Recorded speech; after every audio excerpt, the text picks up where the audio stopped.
Assalamualaikum warahmatullahi wabarakatuh. Halo semuanya. Kami dari kelompok 6 izin memperkenalkan diri. Nama aku Nisa Ramawati dengan NIM 124330035. Aku Bella Flaika dengan NIM 124330036. Saya Ezra Kusma Semeyang dengan NIM 124330097. Saya Esra Bedra Sitorus dengan NIM 124330091. Saya Celia Setia Agani dengan NIM 124330010. Oke, di sini kita mau ngejelasin tentang analisis studi life cycle assessment industri tempe di Indonesia dan evaluasi trade-off menggunakan kerangka life cycle sustainability assessment atau yang biasa disingkat dengan LCSA. Selamat menyaksikan.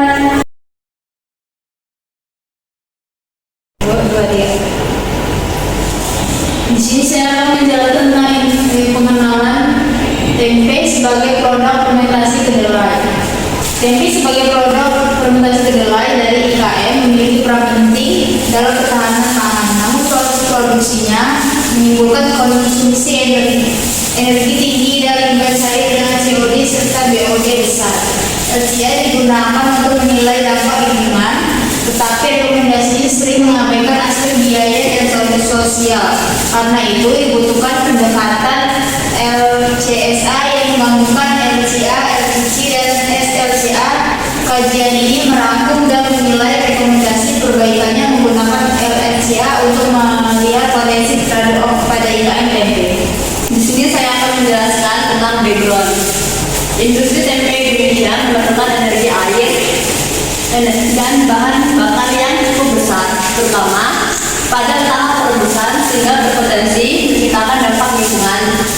Jumlah IKM yang terus meningkat membuat analisis keberlanjutan semakin penting agar produksi tetap efisien dan ramah lingkungan.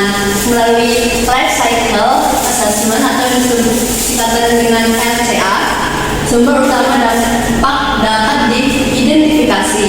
Sementara life cycle sustainability assessment atau disebut singkatan dengan LCSA memastikan perbaikan juga mempertimbangkan aspek ekonomi dan sosial. Dengan demikian, kajian LCA dan LCSA menjadi dasar penting untuk mengembangkan strategi keberlanjutan industri tempe di Indonesia. Oke guys, kita lanjut ke pembahasan, yaitu yang pertama, hasil LCA menunjukkan bahwa tahap perebusan kedelai menjadi sumber dampak lingkungan terbesar pada industri tempe IKM 6. Nah, terutama karena penggunaan kayu bakar yang menghasilkan emisi tinggi dan berpengaruh pada kesehatan kerja. Rekomendasi penggunaan LPG terbukti mampu menurunkan dampak lingkungan secara signifikan karena proses pembakarannya lebih bersih dan efisien. Lanjut ke nomor yang kedua, yaitu evaluasi LCSA menunjukkan bahwa peralihan ke LPG membawa tantangan ekonomi seperti kebutuhan investasi awal dan biaya operasional yang lebih tinggi bagi IKM Indonesia.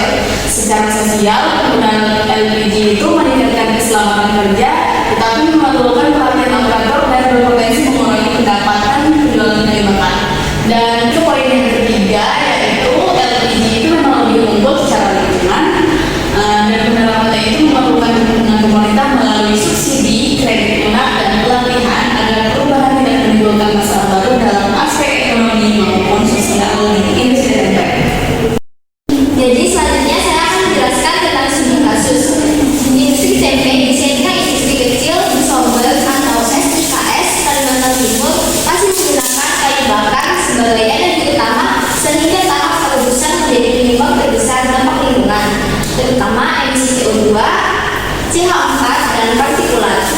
Hasil LCA menunjukkan bahwa mengganti kayu bakar dengan LPG dapat menurunkan dampak lingkungan lebih dari 80%. Namun kajian LCSA mengungkap adanya trade-off biaya investasi dan operasional LPG lebih tinggi serta diperlukan pelatihan kerja dan berpotensi mempengaruhi pemasukan lokal. Karena itu, meskipun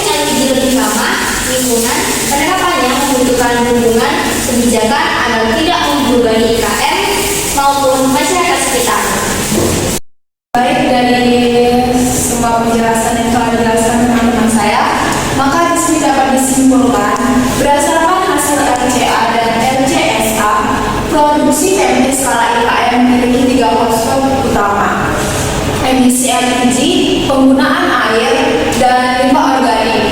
Upaya perbaikan seperti penggunaan biomasa dan penerapan